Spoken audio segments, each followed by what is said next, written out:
Thank you, Damon. Like Damon said, after 2 years of retirement, which I absolutely love, I got a call from somebody at Rio Tinto.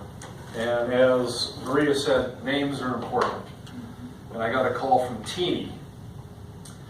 And apparently that's a fairly common name in South Africa, but I thought if that guy was in the US, it would have been like a boy named Sue. He would have had to have fought his way through grade school and high school and all of that, but very nice man.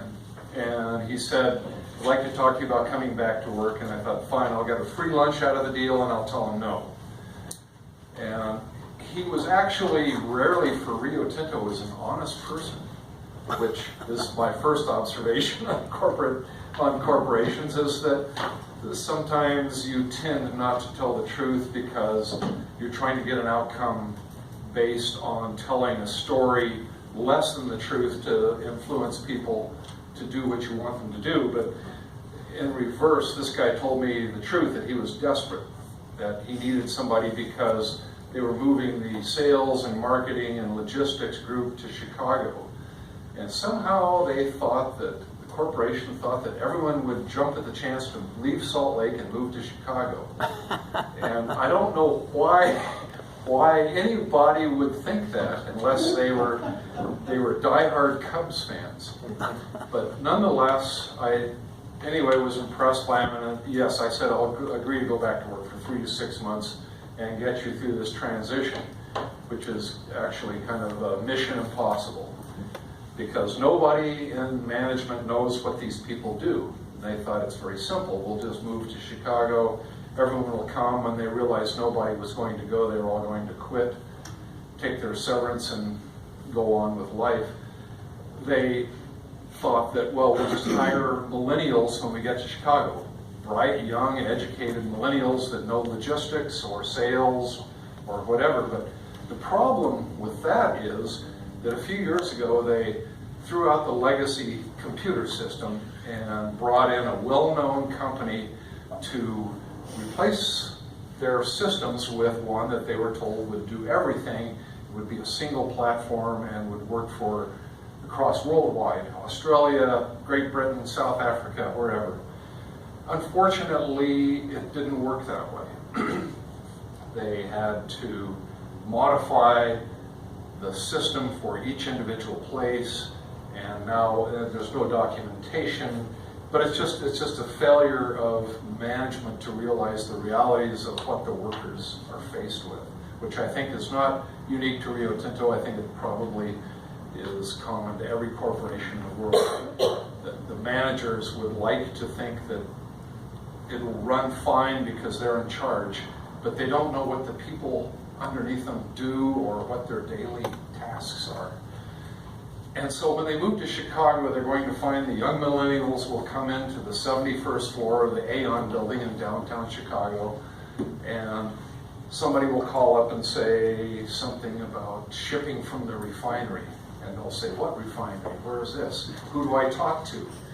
They'll get phone calls from customers saying, I need to talk to somebody because our shipment isn't there.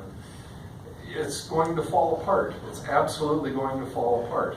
And the only guy that realized this in the managerial group was Teeny. And so I was hired to somehow fill in the gap for a few months, but it's not going to work. It's going to fail miserably. But some of the observations that I realized about corporations is that most people, I like that professionalism up there when I saw that, is that most people want to do a good job. Most people don't want to fail, and even though these people realize they're being let go at the end of August or the end of October, they already know their dates, they still want to do a good job. Nobody is not doing their job or shirking responsibility. They're working very hard and they're making the place run. And that's very admirable, and why would you want to discard a workforce like that? I don't know. Maybe they're replaceable. I doubt it, but maybe they're right. Second thing is that management really has no clue as to what people do. And that becomes a real problem because You assume that people are interchangeable. I can bring in somebody else and they'll fill it, they'll fill the role, they'll do the job. It's not that difficult. But you lose the tribal knowledge. You lose, who do I call? Who solves this problem? There's a lot of just things you get from experience, that you know how to solve a problem or who can solve the problem within the corporation. And it's very interesting that all of that's going to be lost. These people will be struggling.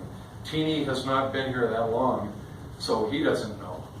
And so it's going to be interesting. And I have asked a lot of other managers, what do you think you think this will succeed? And it takes them about 2 seconds to say no. And one guy said, the only reason it took me so long to say no is I was trying to breathe before I could talk.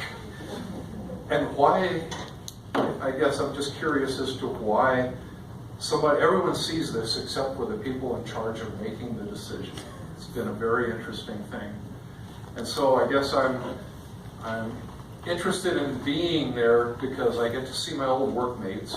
I get to spend a little bit of time with them in a very difficult situation for them personally, and I get to be an eyewitness to what I think is going to be a horrible train wreck.